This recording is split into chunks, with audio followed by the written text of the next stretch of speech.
से शुरू।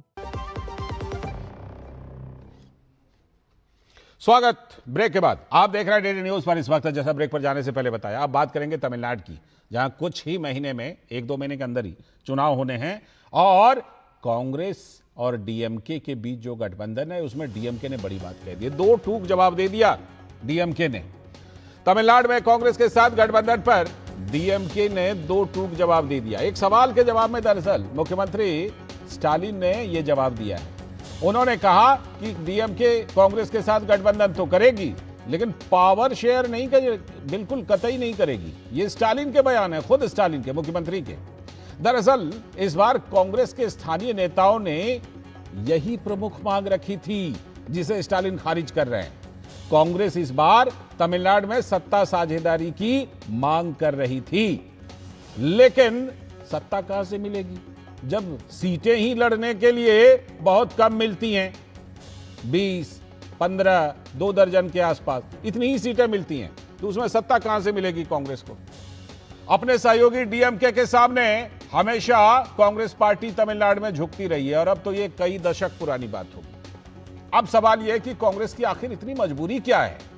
डीएमके के बदले टीवीके, जो अभिनेता विजयन की पार्टी है, अभिनेता विजय की पार्टी है, उनके साथ गठबंधन करने की स्थानीय नेताओं ने, तमिलनाडु कांग्रेस के नेताओं ने मांग की थी, लेकिन कांग्रेस नेतृत्व इस बारे में भी कोई फैसला नहीं कर पा रहा है, बात नहीं बन पा रही है। लेकिन दूसरी ओर देखिए, तमिलनाडु में जो विपक्षी एनडीए है वो पूरी तरह एकजुट और मजबूत है।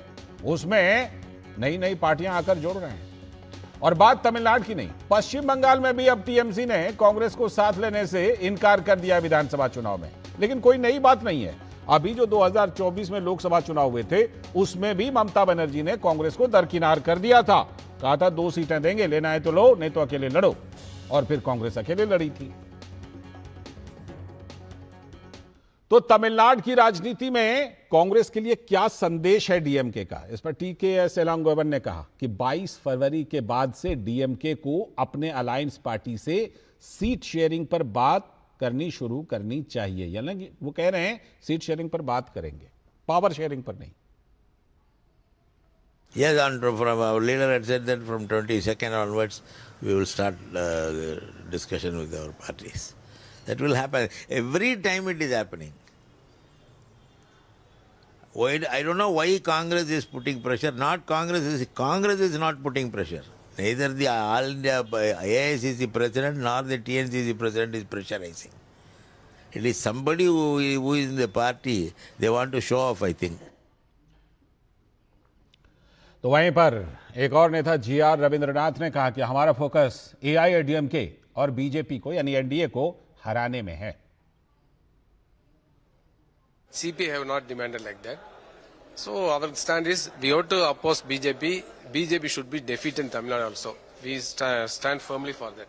Our main aim is we have to defeat DMK, AIDMK and BJP combination and alliance. तो ये सीपीआई के नेता हैं वहां पर। अब बात सुनवाते हैं बीजेपी की। बीजेपी के प्रमुख नयनार नागेंद्रन ने कहा, तमिलनाडु के अध्यक्ष हैं वो, कि ये संशय है कि कांग्रेस और टीवी से साथ में आएगी, टीवी के। डीएमके गठबंधन कमजोर है और एनडीए मजबूत है, तो हम लोग 200 से ज्यादा सीटें जीतेंगे, ये दावा किया।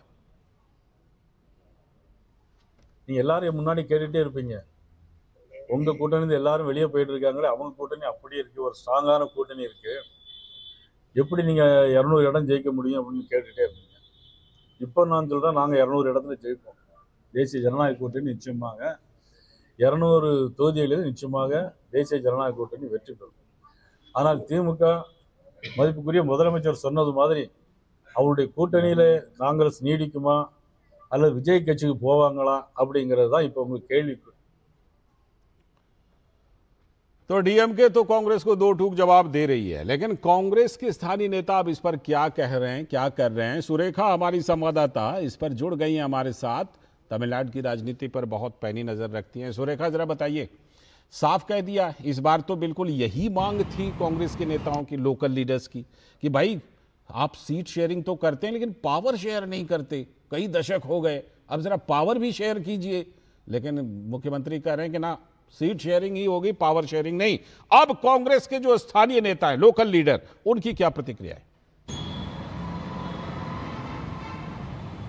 जी देखिए, स्थानीय नेता और यहाँ तक कि माणिकम ठाकुर जो है उनकी तरफ से भी कहीं ना कहीं निराशा जताई गई है कि ये जो उनकी तरफ से बयान आया है वो निराशाजनक है और अब कम से कम जो है कांग्रेस आला कमान इस पर सोच विचार करे और उनसे बातचीत करे और सिर्फ सीट शेयरिंग नहीं बल्कि पावर शेयरिंग भी होनी चाहिए। दूसरी बात, यहाँ पर जो है एक बहुत ही इंटरेस्टिंग और दिलचस्प बात ये भी सुनने में आई कि जब बात कांग्रेस की या फिर उससे पहले जब कांग्रेस की सरकार केंद्र में रही तब डीएमके जो पार्टनर रहता है तब उनको पावर शेयरिंग का मौका मिलता है, लेकिन जब राज्य में आते हैं तब क्यों नहीं पावर शेयरिंग होती है? ये एक दिलचस्प सवाल जो है वो विश्लेषकों द्वारा उठाया गया।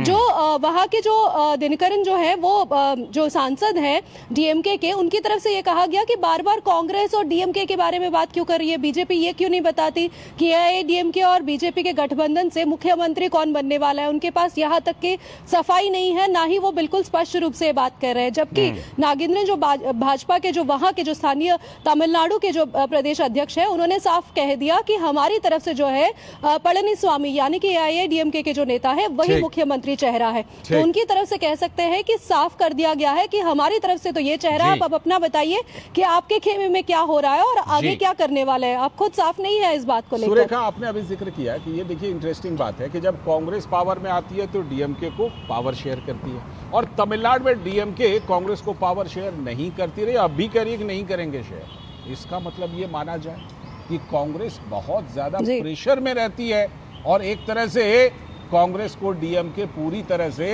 अपने हिसाब से चला लेती है तमिलनाडु कांग्रेस को।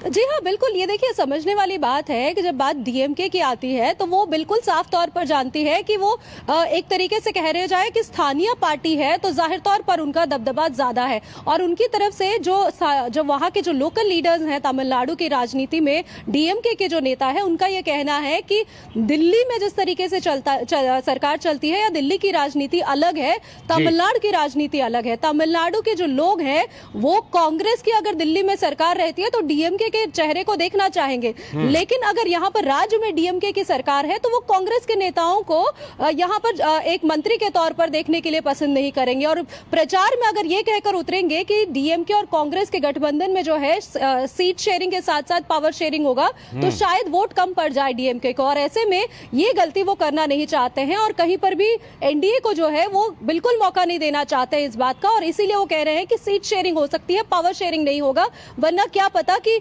ये दोनों के खेल में पूरी की पूरी सत्ता ही चली जाए हाथ से। बिल्कुल।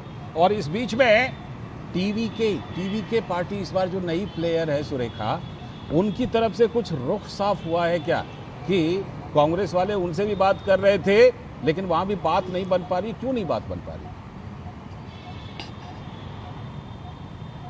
जी देखिए, कांग्रेस की अगर हम बात करते हैं खासकर दक्षिण भारत में, जाहिर तौर पर उनकी पकड़ जिस तरीके से पहले मजबूत हुआ करती थी, चाहे वो हम कर्नाटका की बात करें या फिर आंध्र प्रदेश, तेलंगाना की भी बात करते हैं, खैर तेलंगाना में तो कब उनकी सरकार है, लेकिन दक्षिण भारत की राजनीति अलग रही है। कांग्रेस एक वक्त में अपना दबदबा रखा करता था, लेकिन अभी जो स्थानीय पार्टियां हैं उससे मजबूती ज्यादा दिख रही है उनमें, और जाहिर तौर पर अगर विजय उभर कर भी आना चाहेंगे तो किसी ऐसी पार्टी के साथ नहीं वो साथ बनकर आना चाहेंगे जो इस वक्त अपने अस्तित्व के लिए अपने खुद के राज्य मतलब तमिलनाडु में लड़ रही है। तो जब अपने खुद की पहचान के लिए वो आगे बढ़ रहे हैं तो किसी और का सहारा क्यों लेना चाहेंगे? वो कांग्रेस की चॉइस टीवीके है लेकिन टीवीके की चॉइस कांग्रेस नहीं है। बहुत बहुत शुक्रिया सुरेखा जुड़ने के लिए और ये बढ़िया सा विश्लेषण तमिलनाडु की जो राजनीति में जो कुछ चल रहा है वो करने के लिए बहुत बहुत शुक्रिया आपका। तो हमारी संवाददाता सुरेखा जुड़ी थी, तमिलनाडु में क्या कुछ इस बार हो सकता है उस पर बात करें।